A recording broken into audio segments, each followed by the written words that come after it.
crave breakfast for supper? These breakfast sandwiches really hit the spot, and they're pretty easy to make once you make the batter. So you're going to want to use the extra firm tofu. Use a glass that you can make 2 circles of tofu with side by side. Just wiggle the glass in there until you're left with 2 nice circles of tofu. You'll also have extra bits and pieces of tofu that you can use in tofu scrambles or as egg replacements in rice. Use a knife to divide your circles of tofu into 3 equal parts.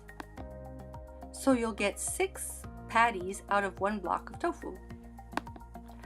So now it's time to make the coating, the batter for the breakfast sandwiches. Yes, it is more trouble to make the first time, but then you have some for a long time. So you'll need 1 cup of nutritional yeast, 1/4 cup of turmeric, 1½ teaspoon of garlic powder, 1½ teaspoon of onion powder, and 3/4 teaspoon black salt. You can get this on Amazon or in Indian shops. Mix all this in a bowl.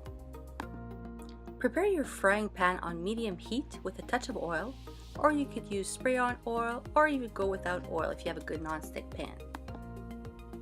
Now's the time to dunk your tofu rounds into your seasoning mix to transform them into vegan egg patties. Once you have all your patties coated, place them in your frying pan to let them cook on medium heat till they're nice and grilled on both sides, and then they're done.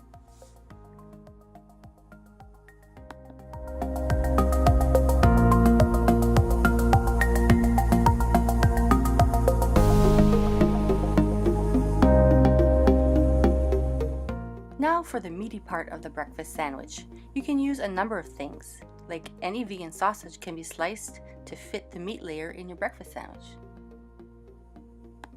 As for the cheesy layer, you can use any kind of vegan cheese you like. My favorite for this is the Daiya cheddar slices. Put it all together by toasting your English muffins, laying down your cheese, your slices of sausage, and then you can add your egg patty. And voila! A tasty vegan breakfast sandwich. So you could screenshot this for your shopping list to make these soon. Let me know in the comments below if you try these. I'd really love to know.